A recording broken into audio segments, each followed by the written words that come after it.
मुख्यमंत्री योगी आदित्यनाथ मंगलवार को कुशीनगर पहुंचे, जहां उन्होंने टिमकुही राज और फाजिल नगर विधानसभा क्षेत्रों को 424 करोड़ रुपए से अधिक की विकास परियोजनाओं की सौगात दी है। मुख्यमंत्री ने कुल 278 विकास परियोजनाओं का लोकार्पण और शिलान्यास किया। इस अवसर पर आयोजित जनसभा को संबोधित करते हुए उन्होंने प्रदेश सरकार की उपलब्धियों, विकास कार्यों, कानून व्यवस्था और जन कल्याणकारी योजनाओं पर विस्तार से प्रकाश डाला। जनसभा को संबोधित करते हुए मुख्यमंत्री योगी आदित्यनाथ ने कहा कि डबल इंजन सरकार के नेतृत्व में उत्तर प्रदेश विकास की नई ऊंचाइयों को छू रहा है। प्रदेश में बड़े पैमाने पर निवेश आ रहा है, जिससे युवाओं के लिए रोजगार के नए अवसर सृजित हो रहे हैं। उन्होंने कहा कि सड़कों, चिकित्सा, शिक्षा और अन्य आधारभूत संरचनाओं का तेजी से विकास किया जा रहा है तथा सरकार का लक्ष्य विकास योजनाओं का लाभ अंतिम व्यक्ति तक पहुंचाना है। अपने संबोधन में मुख्यमंत्री ने कुशीनगर में निर्माणाधीन कृषि विश्वविद्यालय का भी उल्लेख किया। उन्होंने अधिकारियों को निर्माण कार्य शीघ्र पूरा करने के निर्देश देते हुए कहा कि जल्द ही यहां शैक्षणिक गतिविधियां शुरू होंगी। इससे पूर्वांचल के किसानों और छात्रों को आधुनिक कृषि शिक्षा और शोध का लाभ मिलेगा। मुख्यमंत्री ने कहा कि सरकार किसानों, युवाओं और महिलाओं और गरीबों के कल्याण के लिए लगातार कार्य कर रही है तथा सभी विकास परियोजनाओं को समयबद्ध और गुणवत्तापूर्ण ढंग से पूरा किया जाना चाहिए।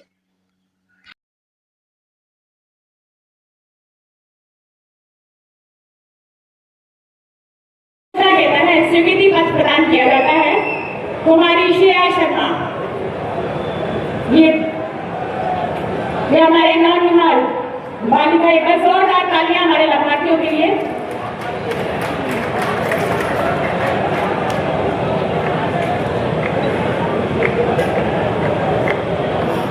इसी क्रम में दिव्यांग विभाग से वॉकेयर ग्रांट योजना के अभिनंदन स्वागत भारतीय संस्कृति के अनुसार सर्वप्रथम लोकतंत्र में हमारे सभी सम्मानित जनप्रतिनिधिगण हमारे बीच में डॉक्टर असीम कुमार विधायक राय जी अपने कदमों के माध्यम से स्मृति चिन्ह स्वरूप एक छोटी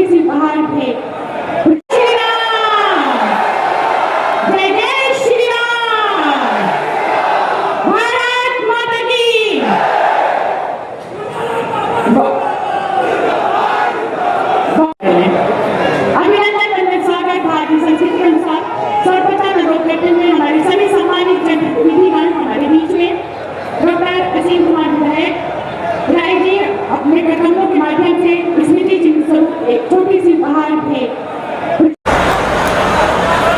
सिलाई से जुड़े हुए सभी उपकरण स्कूल किट में होते हैं हमारे लाभार्थियों के लिए। बाल विकास पुष्टाहार विभाग सभी खातून प्रधानमंत्री मातृ वंदन योजना के तहत आपको स्वीकृति पत्र प्रदान किया जाता है।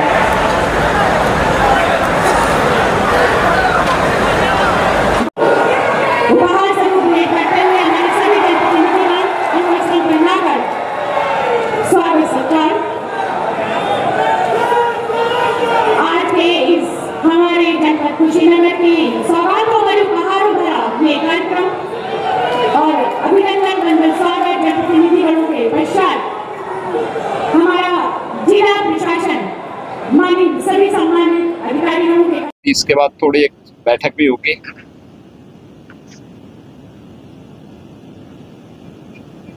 सभी औपचारिकताओं को हम तब तक पूरा करेंगे।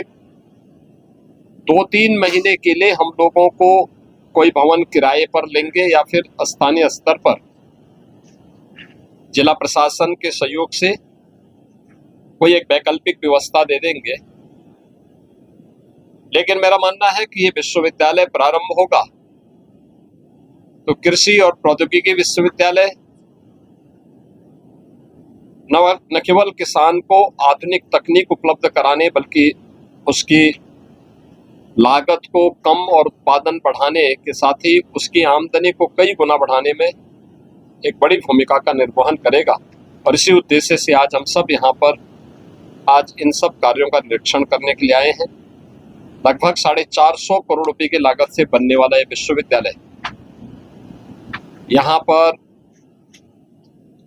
पूर्वी उत्तर प्रदेश की दिशा से अन्नदाता किसानों की आमदनी को बढ़ाने, उनके जीवन में खुशहाली लाने में एक मील का पत्थर साबित होगा।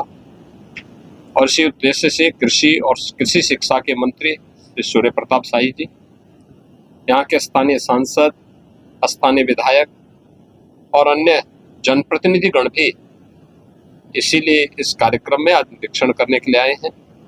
उन सब की चिंता हमेशा रही है कि विश्वविद्यालय समय पे बने, समय पे चले और कृषि विश्वविद्यालय की स्थापना यहाँ पर हो, और वह कार्य हम लोगों ने यहाँ के लिए उपलब्ध कराया है। कुशीनगर आज अब पिछड़ा जनपद नहीं है। बीमारी से, किसी भी प्रकार के उपद्रव से, किसी भी प्रकार की अराजकता से मुक्त होकर के इंसेफ्लाइटिस को पूरी तरह समाप्त किया जा चुका है। किसी भी प्रकार की आपराधिक और माफिया गिरी बंद हुई है, अराजकता समाप्त हुई है, उपद्रव समाप्त हुए हैं। उत्सवपूर्ण माहौल में कुशीनगर जनपद आज विकास के नए नित्य प्रतिमान को स्थापित कर रहा है। मेडिकल कॉलेज की स्थापना, प्रौद्योगिकी विश्वविद्यालय की स्थापना, नए नए हाईवे, 4 लेन, 2 लेन की सड़कों का निर्माण, और अभी गोरखपुर सिलीगुड़ी मार्ग भी कुशीनगर होते हुए ही निकल रहा है। तो स्वाभाविक रूप से विकास की अनंत संभावनाओं को लेकर के देवरिया कस्या पहले से हम 4 लेन की स्वीकृति दे चुके हैं, और नॉर्थ साउथ कॉरिडोर के तहत भी हम लोग पटरोना से लेकर के केवल कस्या देवरिया ही नहीं बल्कि हम इसे प्रयागराज तक और आगे तक बढ़ाने की पूरी कार्रवाई के साथ हम लोगों ने पूरी प्लानिंग की हुई है। लखनऊ की दूरी और कम हो चुकी है, और याद करिए कि जब गोरखपुर सिलीगुड़ी मार्ग जुड़ेगा तो गोरखपुर से शामली तक भी एक इकोनॉमिक कॉरिडोर का निर्माण हो रहा है। तो विकास की अनंत संभावनाएं यहाँ की प्रति व्यक्ति आय को भी बढ़ाने में और यहाँ के अन्य गतिविधियों को, यानी सड़क इंफ्रास्ट्रक्चर बेहतरीन, एयर कनेक्टिविटी के लिए एक इंटरनेशनल एयरपोर्ट यहाँ पहले ही उपलब्ध कराया जा चुका है। नए एयरक्राफ्ट आने के साथ ही यहाँ पे वायु सेवा भी प्रारंभ होगी। मेडिकल कॉलेज और कृषि विश्वविद्यालय के साथ अब कुशीनगर में वैल्यू एडिशन से जुड़े हुए फूड प्रोसेसिंग की यूनिट स्थापित हों, किसान को उसकी उपज का कई गुना दाम मिले, इस देश से सरकार के द्वारा ये प्रयास प्रारंभ किया गया है। मैं इस पूरे प्रोजेक्ट को समयबद्ध तरीके से आगे बढ़ाने के लिए आज यहाँ पर इसी निरीक्षण के उद्देश्य से यहाँ पर उपस्थित हुआ हूँ। मेरा विश्वास है कि हम लोग बहुत शीघ्र सितंबर-अक्टूबर में इसके उद्घाटन के लिए यहाँ पर आएंगे। उससे पहले यहाँ सत्र प्रारंभ करने के लिए भी हम कृषि मंत्री जी को यहाँ भेजेंगे कि वे सत्र यहाँ प्रारंभ करने के लिए सभी औपचारिकताओं को पूर्ण करने के लिए से आएंगे, जिससे कुशीनगर में भी अपना एक कृषि विश्वविद्यालय प्रारंभ हो सके। धन्यवाद। इससे बड़ा सौभाग्य इस पीढ़ी का क्या हो सकता है? याद करिए, इससे बड़ा सौभाग्य क्या हो सकता है? यह है 1500, यह है 2026।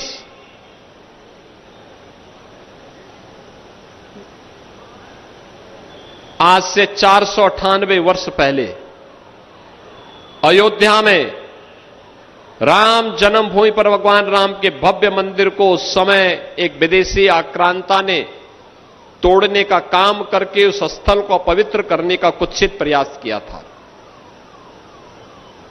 498 वर्ष पहले वर्ष दर वर्ष बीतते गए, कई दशक बीत गए, कई पीढ़ियां बीत गई, कई युग बीत गए,